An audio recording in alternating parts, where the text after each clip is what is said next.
Hey guys, my name's Robin Wynn and I'm here with DaKota Aitken, who is the president of the Destiny Foundation for Adoption, and I'm the director of communications, so we're going to communicate for you guys. First, we just wanted to talk about, kind of warm up a little and just have DaKota share some of his thoughts with us and maybe some of his background so that maybe something he has to share will resonate with you and your family. And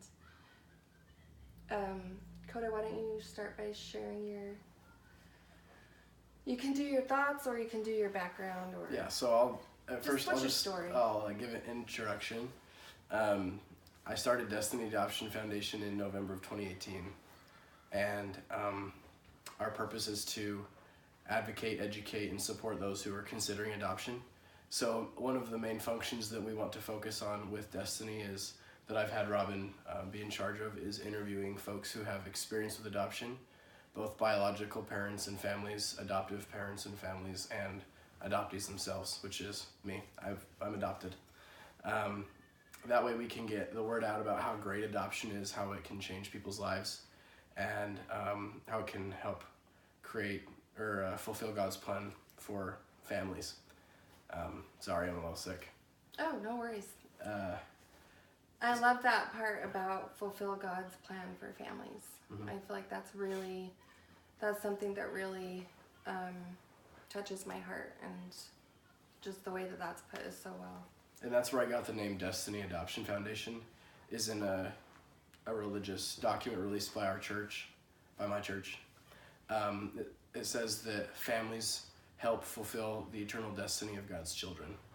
And that's what families and this earth is about, is to fulfill our destiny or to reach our potential, to become the best people that we can be. And I know that in a good environment of families with two parents raising children and with good principles and in love, then we can maximize our potential as human beings. Absolutely. Do you want me to share my story? I'd love to. Cool. So I was born in December of 1996 in the Utah Valley. My birth mom was 16 years old when she gave birth, and she placed me up for adoption through our church, LDS Family Services. So I actually have probably the ideal story, because my parents were pre-picked, I guess, by my birth mom to be my parents, to raise me. And so my parents were there the day I was born, and they took me home the next day, and it was great. I was raised with my family. I know a lot of people don't have that privilege, and hopefully us with Destiny can help people have more ideal adoptions, but in general get more children adopted who need it. Right. Now over the years I've had a very open adoption with my birth mom. She's been a big part of my life. We've been good friends. In a describable relationship, she's almost like an aunt to me. We're very close, but she definitely respects the boundaries of that she's not my mother. I think that's a big part of having a good relationship with biological parents, is that they respect who your parents are, because they terminated those rights. Absolutely. And I definitely know that it's been the greatest gift of my entire life. I often say that adoption is the conduit to all of my success and my happiness in life. I know that for 9 months my birth mom carried me, and she loved me just like any parent could. But I also know that over the past 22 years that I've had parents that have loved me like I was their own, because I am. Yeah. I love my birth mom dearly, and I have a great relationship with her and her family. She has 4 other kids, and I'm the oldest. Wow. I love them. They're like my siblings. I see them often. Something interesting that I guess out of adoption statistics go, most people don't get this, but I got home from my mission in June of 2017, and the very next day my birth father found me on Facebook. Kind of crazy. And I was really scared, to be honest. I didn't know what to expect. I had no desire in trying to find him, because I just like heard some negative responses about him, but I guess nobody or anybody that had known him hadn't had any contact with him for decades, pretty much. So they didn't really have any relevant information. Yeah, exactly. And he reached out to me. It's a funny story. I just got a message on Facebook, and it was just like, hola, because he's from Mexico. And I just thought it was one of those like scammers who just message you on Facebook, and so I didn't say anything. And then he sent me a couple of other messages acknowledging that I was ignoring him. And then he was like, why don't you answer me like I'm your father? And I was like, holy crap. I just like, I was in my room and I yelled downstairs. I was like, Mom, my birth dad just found me on Facebook. Like it was like, I was pretty scared. Like I didn't know if I should talk to him or not. Right. And I talked to my mom and she's like, it's up to you. You're like an adult now. And I was like, holy crap. I was pretty scared. But it was an ideal situation. He raised an amazing family. He supports and loves them, and he's a great father to them. Wow. And the language barrier is difficult, and I wish I could learn Spanish, but he does his best to communicate with me. He's got broken English, and we talk on Facebook every once in a while, and I thank God for the translation button. But yeah. Did you feel like an instant connection with him versus your birth mom, or have you not really felt that instant connection? I know it's different. The relationship I have with my birth mom was very long. Like, it's very deep because I've known her my entire life. But with him, there was an instant connection. I just felt like, I think when I found out that he like really straightened out his life, it really helped me like have a lot of love for him. That like, I didn't expect him to be like, you were a mistake, and I didn't expect him to be like, I wish that you were mine still. Like, I didn't care either way of the spectrum. Right. I wish that he would have moved on and grew and learned, and that's exactly what he did. So to establish a relationship with him as far as I can with the language barrier and with him living in Mexico, like, it's as good as it could have gotten. And I respect him, and I wish I could talk to him more, but like we have a good relationship, and I don't know, it's cool. So I love sports, and I guess he does too. He's really good at basketball, and he bought this jersey. It's a Clyde Drexler Houston Rockets jersey, number 22. And he told me that he bought that jersey because the 22nd is my birthday of December, and he didn't want to ever forget that day. And so he was like, he bought this jersey to remember that it was my birthday. And I grew up a little bit a Rockets fan, and so I got into buying jerseys and being a big fan of players and stuff, and so I bought that same jersey. And so he sent me a picture of him in it, and I sent a picture of me in mine, and it was really cool. Like, we just like really clicked, even though like we don't have a lot of communication, but like it was just cool to see that like we both cared about each other.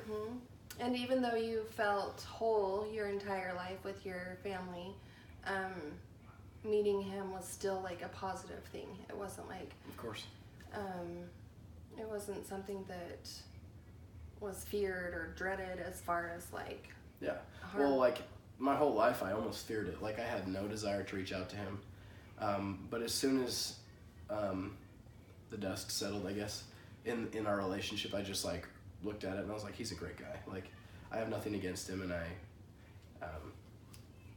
the relationship's great. It's just an extension of love. Like, it's not that I love my birth mom any less.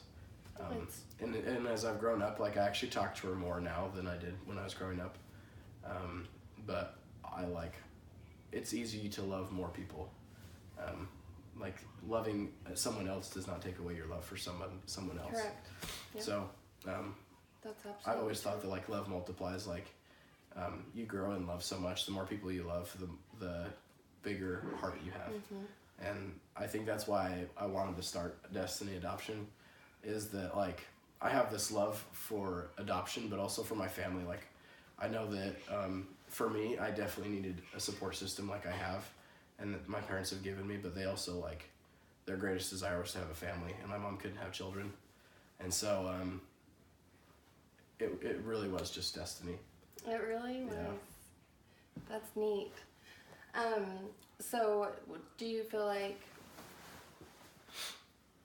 if you hadn't have met your birth dad that you would be missing something, or you were pretty content if you had never met him? Yeah, I was content. I definitely think it was God's plan that I did, because he straightened up. Like, if he reached out to me in anger or malice, I guess, or like or in regret. I would have been pretty pushy and been like, I'm sorry, man, like I'm happy, but good luck with life. But I think it's fine. Like I'm very neutral in the fact that like God knows what's best for you, and hopefully that's what happens. But people have their ability to choose, and I'm glad that he waited. Like, looking at his perspective, he waited 21 years to finally even just talk to his son. Like, I have a lot of respect for him.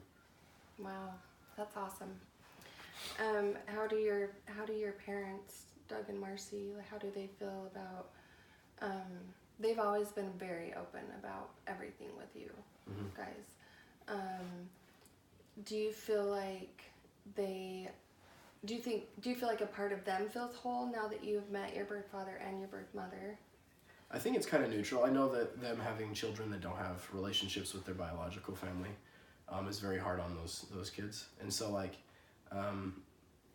they know that they love their children equally and so much that like it doesn't matter to them whether or not we have a relationship with our biological family, but I know that they love us and that it matters to us. Yeah.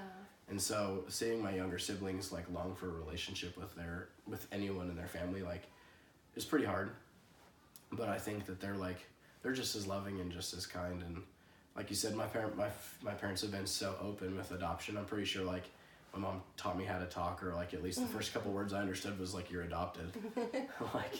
like I always grew up like knowing like I'm adopted. I never had any question about it. And it like it's been great. Like I have no complaints. Do you think that, so as far as what I recognize is that some kids don't have such a positive outlook of being adopted. What's something that maybe you practiced or anything that you've done to maybe have that different outlook, or were you just genuinely blessed to have that outlook and to feel? I mean, a little of both. It does definitely take, like, I grew up in like amazing circumstances. My parents, we had what we needed and we were always taken care of. But I also know that like it took some work on my part to have open eyes to like realize that like this is God's plan and I'm very blessed. Like it's all about, I mean, not comparing, but like just seeing where you could have been versus where you are. Like I definitely know that I was taken care of. And I love my birth family no matter what, but like I can't imagine being on that side of the family, you know, like I'm with my family and that's who I'm meant to be with. I love that. And I believe that's who you're meant to be with as well. Thanks. So, if you guys didn't know, Robin is my sister's birth mom. I am Shahana's birth mom, and she's just his gorgeous sister, so. Yep, she's 18, she's my oldest sister. Yeah. So on the lines of siblings, do you feel a different connection? Is that even fair to ask with like the birth siblings and the? Because they definitely feel a connection with each other because my youngest two siblings are related by blood. They have a very strong connection, but I don't think that it's comparable to anything with the other siblings. Like I know that even like I don't know how to say it. Like they're very close together. Sometimes I think it's just because age, because they're the youngest two. But I also know that like I have just as a good relationship as I do with my brother and my sister than I do with my oldest sister Shy, or her with them, or them with any of us. Yeah. I've thought a lot about, because I know that like some of my friends have like favorite siblings and like ones you're closest to, and I understand that. But like I think it has a lot to do with the age difference. Like my younger sister is 8 and my brother's 13 and my sister's 18, and like it's nice to have them so spread out because you can have different relationships. Like I don't have to fight over someone's attention being old enough to talk to when only one is really old enough to do adult things, and the other one is old enough to do like sporty things or to have fun with. And then my youngest sister, like we just have fun. I spoil her and stuff. She's pretty easy to love. They all are. Do you feel like, what about in your future, like wedding and how do you picture like both families together? Do you just not really think about like for family events and stuff? Yes. I would definitely like invite my family to a wedding.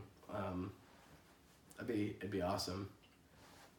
yeah, I don't have any opposal. Like, I have good relationships with everybody in my biological family. Yeah.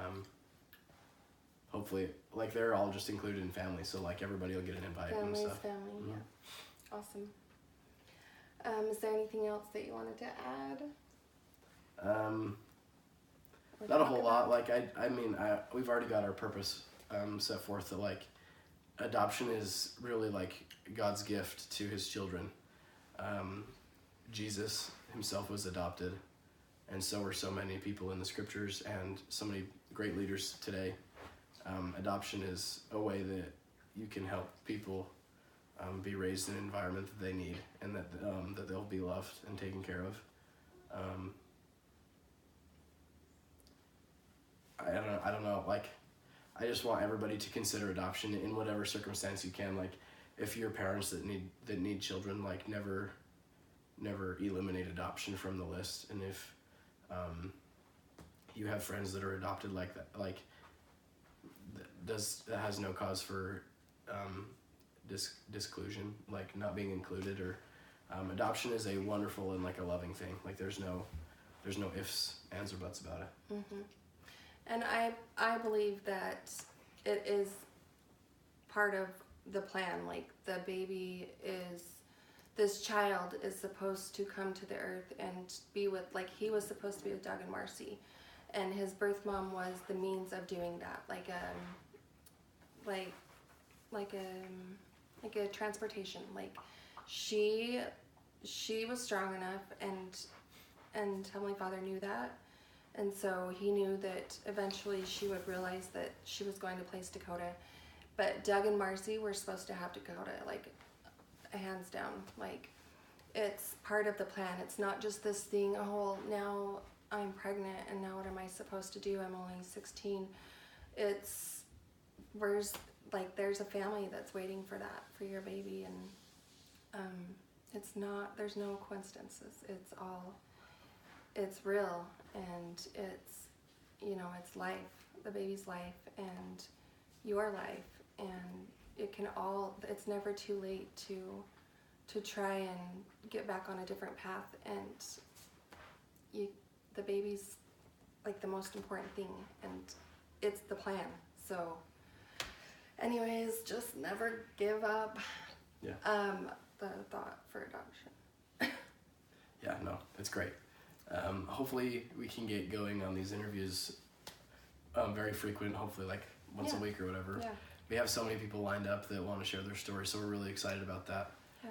And we're grateful for you guys, all you guys who support and listen and follow us. And stay tuned. Thank you. Have a great day.